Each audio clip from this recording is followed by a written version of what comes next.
up, round one of the Ali-Folley 1967 title fight. The contender connects with his best shot. For the spot. And that was not a soft punch. We'll be back with Ali's next fight against #1 contender Zora Folley from Madison Square Garden and in living color. Another bonus is pre-fight coverage from the Classic Archives. Here's Howard Cosell sparring with the greatest on the eve of the Folley fight. Are you taking Zora Folley too lightly? Why would you say that? Because every indication has been that you're confident that you can beat Zora. I'm confident I can whoop all of them. This ain't nothing new. My image has been confident. We're just trying to make it look like something new for. I'm always confident I can whoop all of them. You're being extremely truculent. Whatever truculent mean, if that's good, I'm that. John Dunphy with Win Elliott at Madison Square Garden. We're here to bring you the heavyweight championship bout between champion Muhammad Ali and the challenger Zora Folley. Training headquarters at Madison Square Garden, and the champion arrives. Floats like a butterfly, stings like a bee, but as you will notice, he responds to an audience. No champion in history has ever been as sensitive to the people around him. He's in shape. At this moment, as we saw him, about 211. Fighting weight, we presume, around 204 or 205. Others may determine his future in terms of the fights he fights. But we notice that the champion concentrates on the fight of the moment. Very concerned with his condition, dedicated to being in shape. Of course, speed is his forte, and that's what he works on in these workouts. Jimmy Ellis, his sparring mate. And how about this training routine? I asked the champ, do you ever get tired of all the training? It's a grind. Training is a grind. This is one reason I'm not hit. This is one reason no one can't hit me, because I train hard and I do a lot of road work. I'm ranked as history's fastest heavyweight by all the boxing scientists. And now the sparring session. He and Jimmy Ellis, who will be on the card earlier, fighting Johnny Pearsall, grew up together in Louisville. They know one another. Ellis, as you will see, is fast in his own right. The champion, wearing the protective headgear and the abdominal protector, too, constantly works on his shiftiness, his speed, in and out, the float concept, and occasionally the sting. Neither one tries to hurt each other in this session, just sharpen up the speed, the reflexes. The champion who fights so constantly doesn't need the heavy whip. Just keep the edge honed. I suspect he intends to come in about 204, 205. On the toes, and you will notice, too, the way he just slips the punches. Angie Dundee, down at ringside, watched everything, and I asked him, is there going to be any change in the strategy for the fight with Folley? Well, yes, there's got to be a big change, because this fellow's cat quick. You make a mistake and he makes you pay for it, and he can put you on the floor. So there's going to be a lot of change in strategy, and you'll see it in the incoming fight. Right. Thank you, Angelo Dundee. Finally, after the workout, we got a chance to talk to the champion himself. Champ, what do you anticipate from Folley? Well, I'll know in a few minutes. I expect him to be a good boxer. I know he's punching good with both hands. He's hitting hard with both hands. He's not too fast on his feet, but he's clever and he's smart. He has had a number of knockouts to his credit, and you've never really been tagged. Do you have any special defense for him? Well, I've never really been tagged, and many people say they don't know what'll happen if I can take a punch or not. And I'd like to say to those people that I plan to never let you know if I can take a punch, because I never plan to be really hit. And the name of the game is hitting and not being hit, and I would like to retire being the honest fighter that they could say that never got hit. But I'll be moving fast and building up points, and if I see a knockout, I'll try to get it. In previous fights, some of them have been float, others have been sting. Are you trying to tell us this one is going to be punch? Nope, I'm not a puncher. I don't hit too hard. I just keep my face smooth and dance and move fast and do all the hitting, but I never get hit. And then when I do hit, I don't hit that fast. But if a knockout do come, it could come. I knocked out Cleveland Williams, and I knocked out Archie Moore, and I knocked out Brian London, and some fall and some don't. In other words, different strokes for different folks. When you step into the ring here at Madison Square Garden tonight, will you have any special feeling? Well, this was my main goal, being a champion and fighting in the Garden, but I've excelled so greatly in sports until this is just another arena as far as I'm concerned.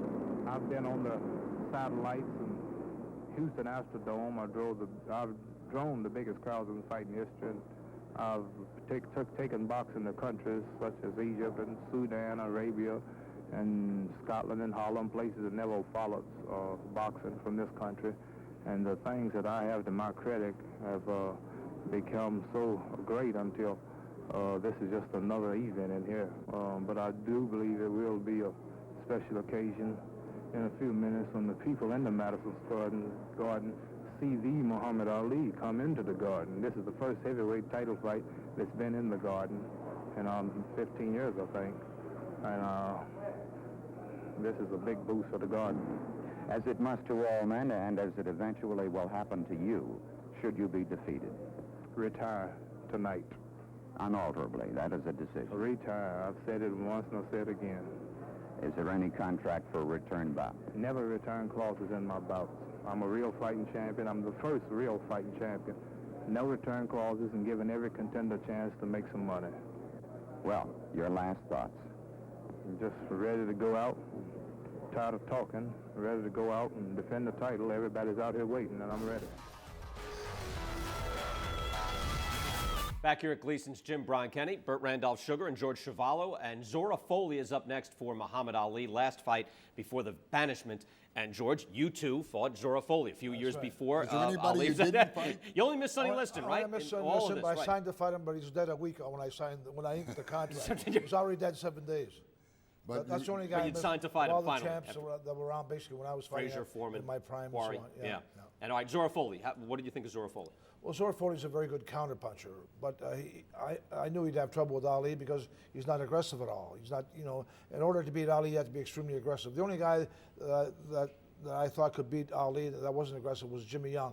He's the only one that had a shot that wasn't really aggressive. You have to be aggressive to beat Ali. And Zora Folley was as quiet in real life as he was in the ring. A very sweet, mild-mannered man. Last man you would think was a fighter. Yeah, he was a mild-mannered guy. Something like yourself, Bert. Go ahead. You guys mix it up. Let's take a look right now at Zora Folley again. This way, out of the archives here at ESPN Classic, a little pre-fight feature on Zora Folley. Zora Folley is an even quieter, more determined, more reserved man, as we will now see as we join and watch this training film. Zora Folley, the challenger, been waiting an even dozen years for his chance at the biggest one of them all, the heavyweight championship of the world. He's got the talent. 8 kids home, that's incentive enough. And this is his big moment. If he's ever going to make the pot at the end of that rainbow, this is the chance for Zora Folley. Attending the training camp are folks from all walks of life, including the socially elite, like Rocky Graziano. Thank you very much, Wayne. Thank you. Rock, what do you think is going to happen in the fight? Well, I think that Foley's going to give him a pretty good fight, but I think Clay will eventually knock him out. And it's going to be a real tough fight because this guy is not the bravest guy in the world, Folley, and he's a very cautious fighter, and he's a good right-hand puncher. And you may happen to see Clay on the floor, but I think that eventually, the 15 rounds, Clay will win. And now the challenger, Zora Folley, as he prepares for his championship fight. Zora, what are your thoughts as you approach the big moment? Well, I can thank to myself at last I'm getting a shot for the big one. I've been waiting around 10 or 12 years for it. Seems like I finally get my big chance. Mm-hmm. There are some who have seen you fight who occasionally question well, they say you're a lackadaisical fighter. Do you resent that? No, I don't. I always go by my record. I've had over 80 fights and over 40 knockouts. And most of the champions have been too scared to fight, so they can say what they wish. I'll still go by my record. Had it ever crossed your mind that you were never going to get this shot, that it was all for nothing? Well, at one time, a few years ago, when I was #1 contender for about 2.5 or 3 years, and Floyd Patterson was champion, it did cross my mind at that time. It kind of looked like I wasn't going to get a chance, but as I went along, picked back up some of my confidence that I would get a shot and got back serious at it again. And now here it is, and this is the thing you've been dreaming about. Does it bother you? Do you think about it? Do you get emotional about it? Well, I don't get too emotional about it now. At that time, I did get emotional about it, but like I said, the time is here now, and my dream half came true, and I'm ready for it now. How many rooters have you got for you for yourself back there in Chandler, Arizona? Well, out of my home, I got 9 with my wife. I have 8 kids, as I think you know. Yeah. And the eldest? The oldest, 13 the other day, and he'll be here to see this fight. We're just about ready to go here at Madison Square Garden. Muhammad Ali and Zora Folley scheduled for 15. As you see the windmill action getting ready in the left hand and upper left-hand corner of the screen, Muhammad Ali. In his corner is Luis Sarria, the Cuban bodybuilder, and Angie Dundee, his trainer, and Drew Bundini Brown, who's making his reappearance since the float like a butterfly, sting like a bee, and the disappearance of the championship belt, which came back. Here's the champion. Now, over in the corner, 202.5 pounds, Zora Folley and his entourage. Directly with his back to us, his manager, Bill Swift. In addition, in his corner will be P.D. Mack and John Hart, his regular trainer, Freddie Fierro, his pro tem trainer from New York, who will be in charge of the cuts if there are any.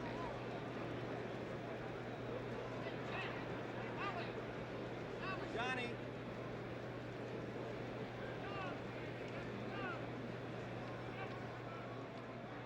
Here at Madison Square Garden, the large crowd is waiting in anticipation for this heavyweight championship fight between the champion Muhammad Ali, and you see him loosening up there, and over on the right-hand side, the challenger, the #1 contender for the crown, Zora Folley. I don't think there's anything quite like the electricity of a heavyweight championship fight in all the world of sports, and tonight's is no exception. The large crowd at Madison Square Garden is literally waiting for this big one to get underway. And we're all set on the world-famous ring announcer, Johnny Addy. Main event, 15 rounds for the heavyweight championship of the world. Introducing the officials assigned by the New York State Athletic Commission. The judges, Frank Forbes and Tony Castellano. The timekeeper, Fred Abatello. Counting for the knockdowns, Bonnie Smith. The referee for the main event, Johnny Lobianco.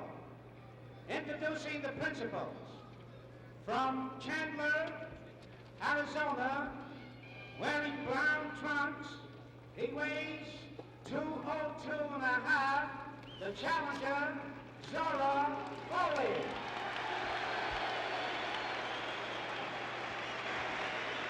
His opponent from Houston, Texas. He's wearing white trunks. He weighs 211.5. The heavyweight champion of the world, Muhammad Ali. 15 rounds for the heavyweight championship of the world at stake. Muhammad Ali, Folley, you're boxing for the World Heavyweight Championship. You were briefed on every one of our rules. The 3 knockdowns in any one round, the bout is automatically stopped. If you score a knockdown, go to a neutral corner. Do not come out until I call you. If you're in a down position and the bell rings, the count will continue with the exception of the last round. No holding and hitting. When you're in a clinch and I tell you to break, step back clean. Protect yourself at all times. Good luck to both of you. Shake hands.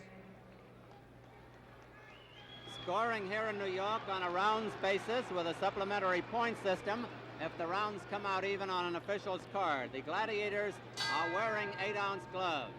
Muhammad Ali, the white trunks. Zora Folley, the challenger, in the dark trunks. They are brown. Folley is a patient fighter, a good counterpuncher, and he gets in a light right hand there. Ali, the champion, figures to circle the ring at great speed until he's ready to carry the attack to his opponent. Now remember, especially in the early rounds, the 34-year-old Folley will be dangerous.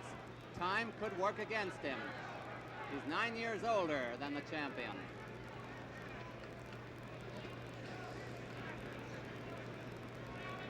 Folley knows everything about the manly art of self-defense, how to defend himself, how to attack, how to roll with punches, how to jab. He's got all the equipment. And of course, so has the champion. The champion has speed, great speed. 2 minutes left in round one. And that's a little less majesty. The challenge is showing no respect for the champion.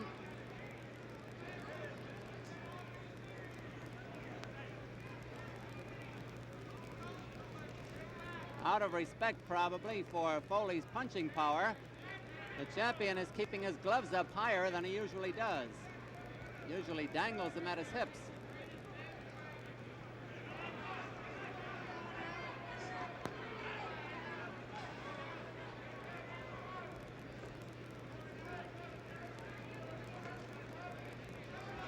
Folley keeps cocking that right hand. That's his Sunday punch. Clay figures when he's ready to open up with a flurry. And he's got all the equipment too.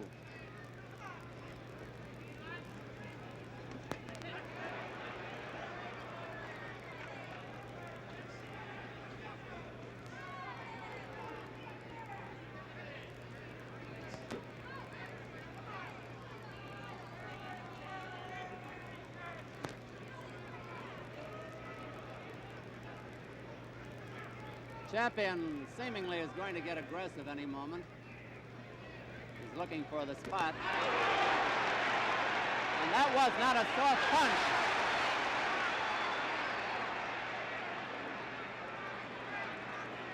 Folley has brought the crowd up with those punches.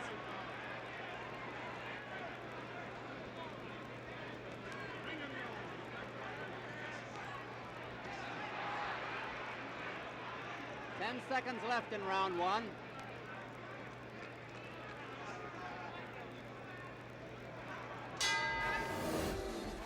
Stay tuned for more of the 1967 Muhammad Ali Zora Folley fight from Madison Square Garden. The champ with a signature combination, and down goes Folley. And there's Folley down. 5, 6, 7.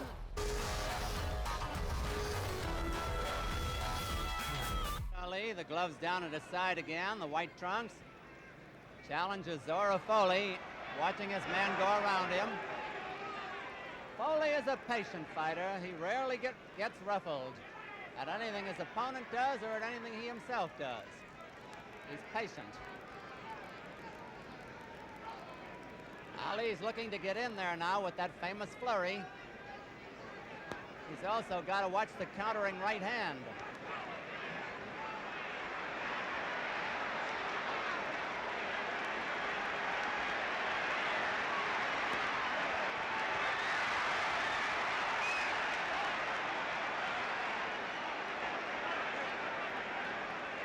Champion is putting on a show, but he's not bothering Folley, apparently.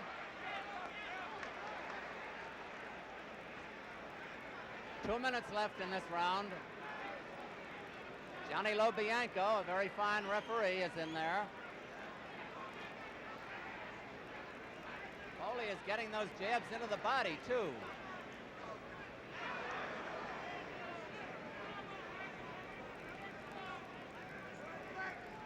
Some of the crowd is yelling, "Stand still, Folley, don't walk around and get tired."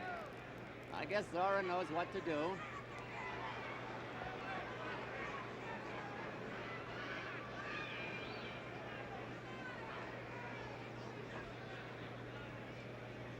They have both had harder sessions in the gymnasium,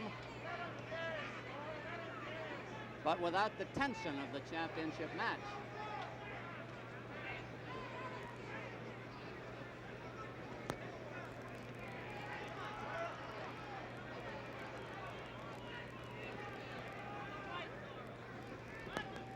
Notice how Folley can ride back with those punches, but now the champion's jab is getting in there.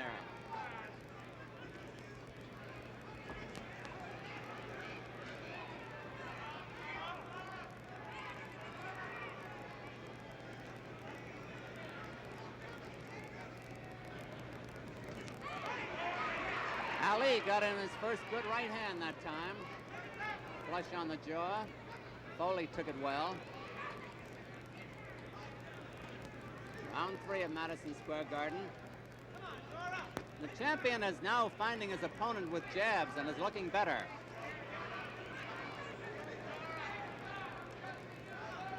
See how quick the champion's left hand is? 10 seconds to go in this round. Round 3.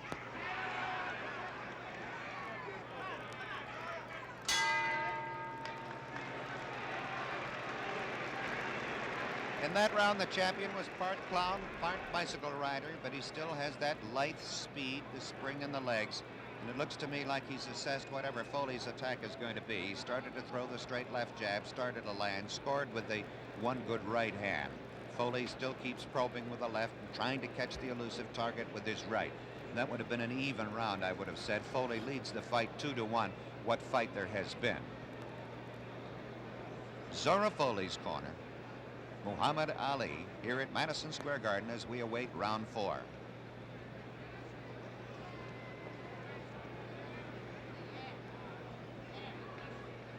Don, the first 3 rounds. Looks like the champ is ready.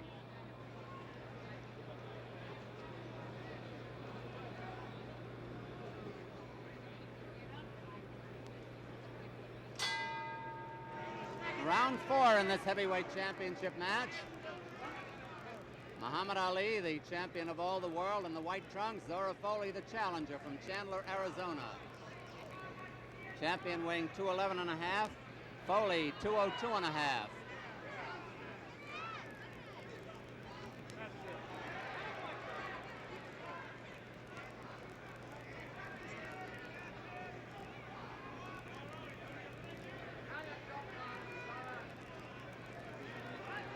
Although there's little action, the crowd doesn't seem to mind. Champion Ali is always a show, no matter what he's doing.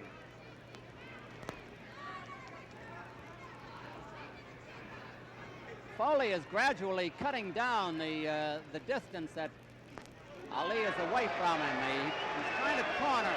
Ali is trying to corner him little by little. See how well the challenger rolls back from those punches? And there's Folley down. 5, 6, 7, 8. Folley is up at 9. About a minute and 40 seconds left to go in the round, and Folley is back battling.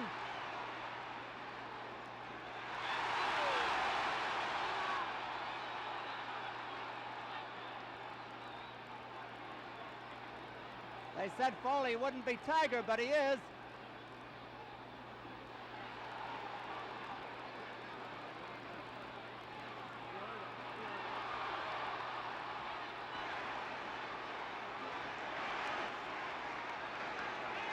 This has turned into quite a fight, hasn't it?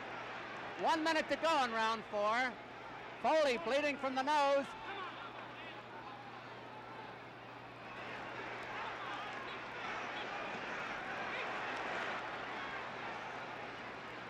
Folley's coming back from that knockdown, and he is scoring.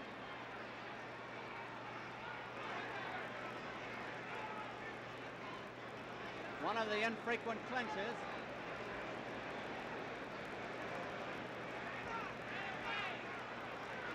The punches that put Folley down came so fast, you could hardly see them.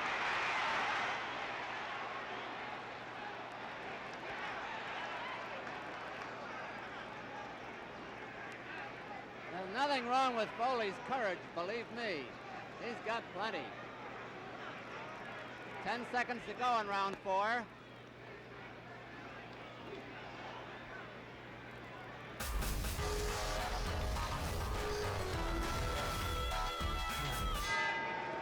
round 5. Champion looked up at the clock with a round sign as he came out here. Bill Swift, Johnny Hart, and Petey Mack are in the challengers' corner. Angelo Dundee, Louis Saria, and Drew Brown, better known as Bundini, are in the champions' corner. Round 5 at Madison Square Garden, scheduled for 15. Few expected to go that far.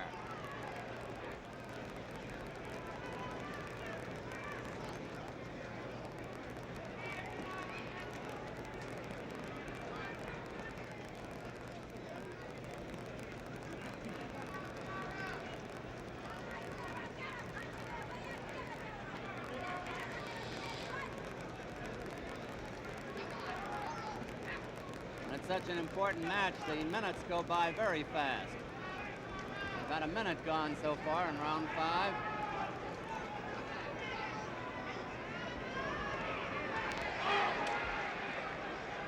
Folley, unlike many of Ali's opponents, is not afraid to throw that right hand.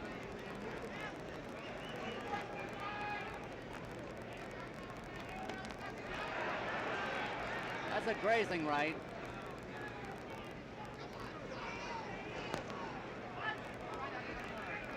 Neither bothers to do anything on the inside.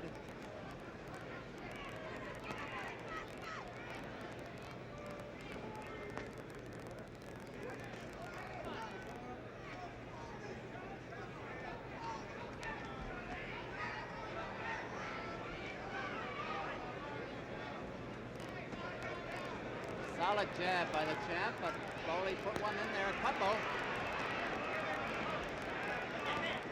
1 minute left in round 5.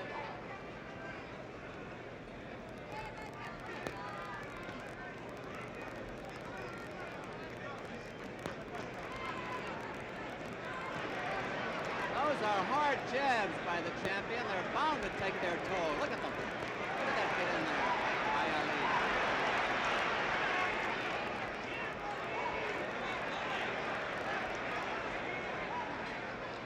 Folley is not flinching, however.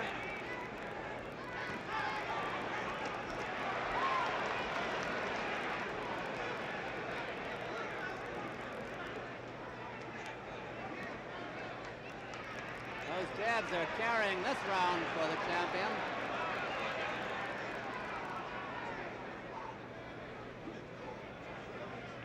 Ten seconds left in round 5.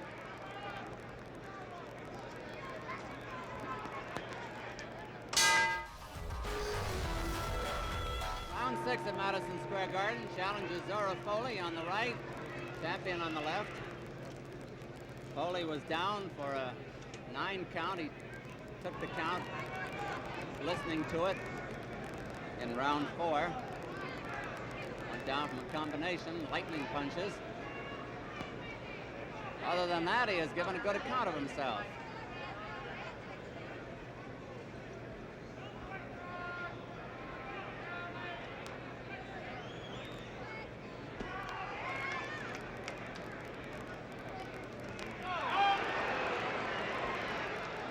A grazer.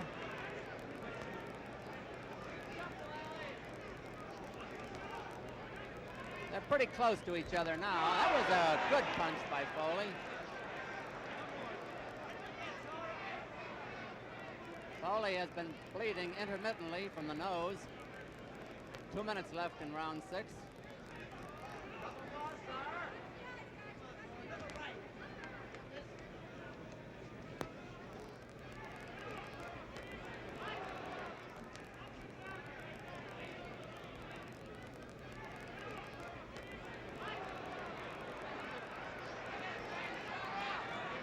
Folley had an opening for the right that time, but froze.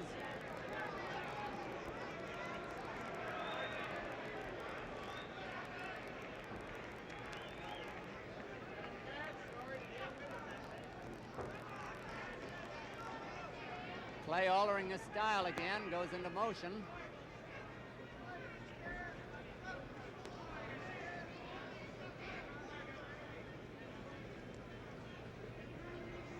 Champion Muhammad Ali putting that jab in again.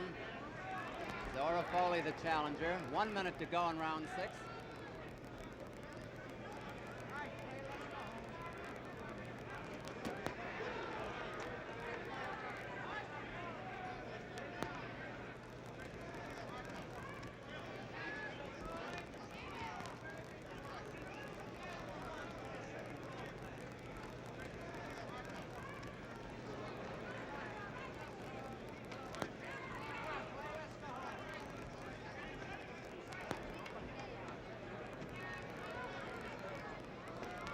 At this point, the champion Ali is just too fast for Folley.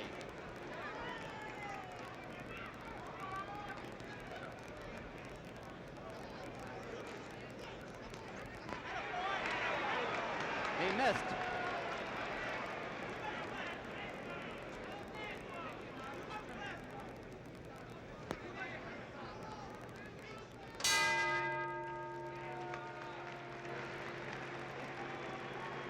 In that round, the champion came out for the full minute and a half, the first half of that round, and just stood flat-footed there within range of Folley.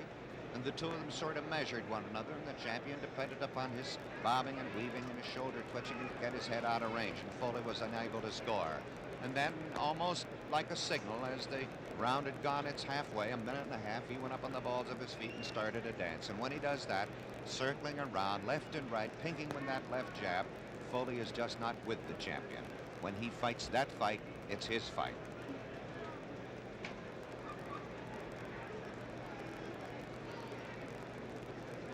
So now we're looking at the scene here at Madison Square Garden as we anticipate round 7. There is the warning buzzer on the left in the white, Muhammad Ali. On the right in the brown trunks sits Zora Folley.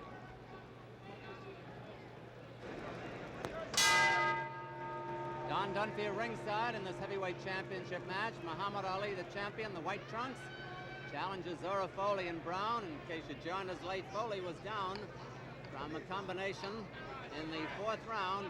Took the count listening to it and got up and has fought fairly well since. In the last round or so, the champion's speed has been turning the fight his way. And now he is moving in, which has been unusual for him in this fight.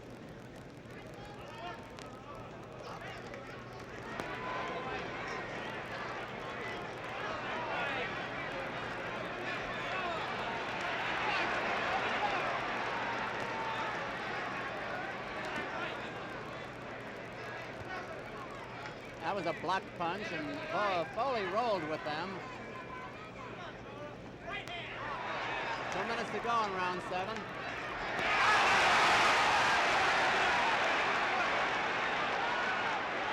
A solid punch by the challenger, who of course is the sentimental favorite with the crowd.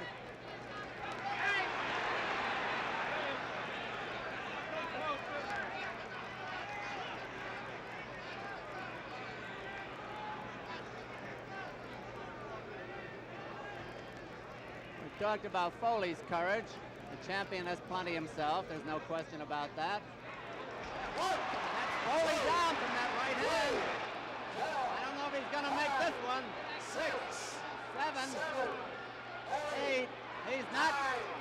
Oh, he gamely tried to get up. And Muhammad Ali has retained his heavyweight championship of the world. After about 1 minute and 55 seconds of the 7th round, Folley tried gamely. He gave the champion the best battle of the champion's career. That is, since he has been champion. And here's Johnny Addy with the announcement. The time, 1 minute and 48 seconds of the 7th round. The winner by a knockout, and still heavyweight champion of the world, Muhammad Ali.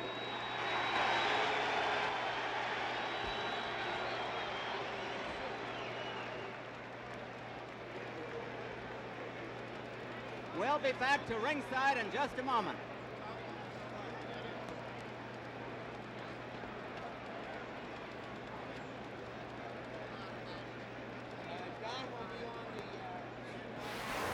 We'll be back with Muhammad Ali's post-fight interview, and here at Gleason's Gym, we'll discuss with Burt Randolph-Sugar the ramifications of Ali being stripped of his title in his prime. You're watching Ringside Muhammad Ali on ESPN Classic.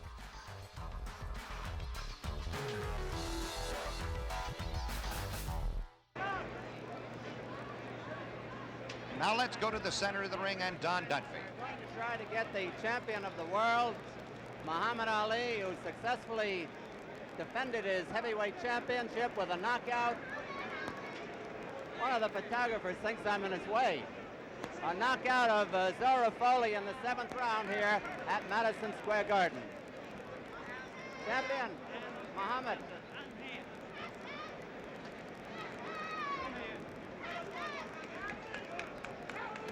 Here's the champion of the world, Muhammad Ali. And I think they're expecting a smile from the heavyweight champion. You look as though you're unhappy. No, I'm not unhappy. I'm happy. I'm smiling. First of all, I would like to say Assalamu alaikum to our dear beloved leading teacher, the Honorable Elijah Muhammad. And I'm feeling real fine tonight. I thank him for his blessings and prayers. Now let's talk about the fight. How about the early rounds? Did Folley bother you? Well, Folley bothered me for a while. He was smart. He was taking his time. He was stalking. But after a few rounds, he started tiring, and I caught him with a right-hand lead. Did he hurt you at any time? Well, a few body punches shook me a little, but not enough to really keep me hurt because he didn't follow me up. He wasn't really fast enough. Now, I was telling the folks that the knockdown you scored in the 4th round came with such lightning speed you could hardly see the punches. It was a 1-2, wasn't it? Yes, I think it was. I would have to see a to really see it. You caught him flush. Yes. And down he went. Now about the 7th round knockout, knockdown and knockout. I'm sure you remember that a little bit more. Well, I hit him with a right-hand lead that shook him up, and then I caught him with another right-hand lead. But I have to say he's a decent man. He hit me with a couple of low jabs, but he apologized for it, and it was a beautiful fight. I thought it was one of the most interesting fights you've had since you won the title in your defenses.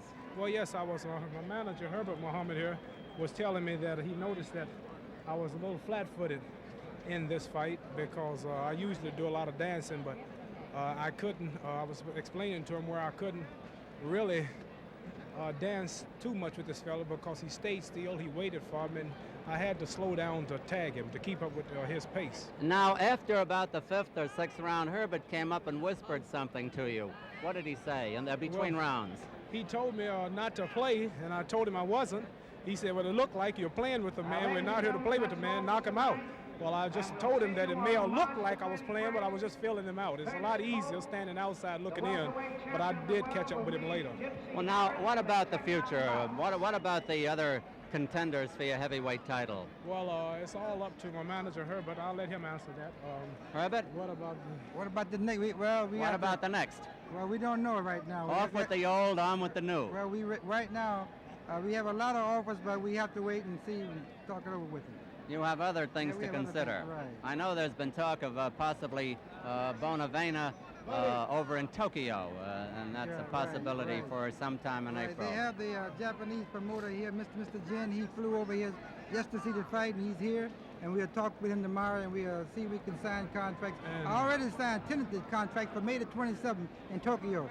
But there's a lot of things that involve whether or not we make that fight or not. Well, now, I don't want to hurt the gate for any future fight, Herbert and Muhammad, but I just got to say, you're just too darn fast for any of these heavyweights around. I like the public and the world out here to meet my father. This is the father of the world heavyweight champion, and there you are, Father. Mr. Clay. Smile to all the fans in Louisville. You're now on television. Andy, come on. What do you think of your boy? He's the greatest I've ever seen. He is. I've seen him many a fighter. He's the fastest, most accurate. Did you ever see Dempsey or Lewis? No, I never see Dempsey. Marciano? I never see any of the fighters, but I heard of the fighter. Heard of him. You know, we watch him on the television, on the radio. You know. I'd like to see Muhammad with one of them at their prime. I think we could I would say he's the greatest of all time. That's a good opinion. Thank you, man. You As think you so, see, too? I'm saying because my son. But I know what I'm talking about. I'd also like to say hello to my home is now Houston, Texas. Yes, and I I'd know. like to say hello to all of my friends there.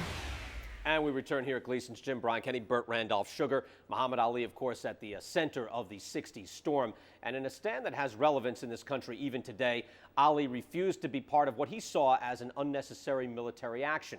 Now, most of this nation would come to agree with his stance, but at the time, in the mid-60s, he was well ahead of the curve and would pay the price for his stand against the U.S. establishment. Here is Muhammad Ali at Howard University in 1967. I will not go 10,000 miles from here to help murder and kill another poor people simply to continue the domination of white slave masters over the darker people of the earth. And again, you have to go back to this time, Bert, and just see how divided the country was. And now here's somebody who is involved in civil rights, not only for his people, for his race, but now for a whole class of people looking at the Vietnam War in a different light. He became not only the hero of the black people, but of the young white people, because the Vietnamese War was really, I think at this point, spinning into unpopular stances. It wasn't a war that people who could serve, young kids, were supporting. Yes, veterans and hard hats, as they called them. Mm-hmm. But all of this was to set up as a basic premise for the Ali Fraser fight, which became a divided crowd. So for the moment, while his stance was really unpopular in the main, it was gaining popularity, but the one thing is Muhammad Ali was willing to sacrifice everything and to stand up to the government, and he did sacrifice for 3.5 years. How much did he give up in that time? This is a man in his 20s. This is his athletic prime that he's giving up, facing possibility of jail as well. How much did he give up in his career losing those years? Millions. He gave up 3.5 years of his prime earning, prime skill, and prime exposure. And there were people telling him, from Jackie Robinson to Joe Louis, that why don't you go into the service like we did, mm-hmm. and you can be a trainer or a goodwill ambassador. And he really wasn't getting the support of the older people, black, white, indifferent. Younger people, though, identified with him. Even going back just before this happened to his last fight in the Garden against Zora Folley, who was the last fight he ever had before his being defrocked for 3.5 years. Johnny Condon, the PR director for the boxing division of Madison Square Garden, went out with signs to try to raise a little bit of a ruckus and found 2 young kids and said, could you hold these and Muhammad go back to the mountain? You know, that type. They said, no. Ali is our hero. So it was building. But he really took a controversial stance and paid for it. It's amazing how vilified he was at the time in so many ways. And then I know I saw him at Mike Tyson's fight with Kevin McBride, and he came out. Layla was fighting on the undercard, Layla Ali, his daughter, and the applause just started and built in Washington, D.C. and stayed there for so long. And yet those young people have now become older people, so they accept him. And he has now become, if you will, a major hero for his stance. We thank you all for watching. We hope you enjoyed it, and we hope you enjoyed looking at the early years of Muhammad Ali's professional career. We will, at a later date, look at his life in depth after his professional banishment. For Burt Randolph Sugar and all of our special guests, I'm Brian Kenny. Thanks for joining us here at Gleason's Gym.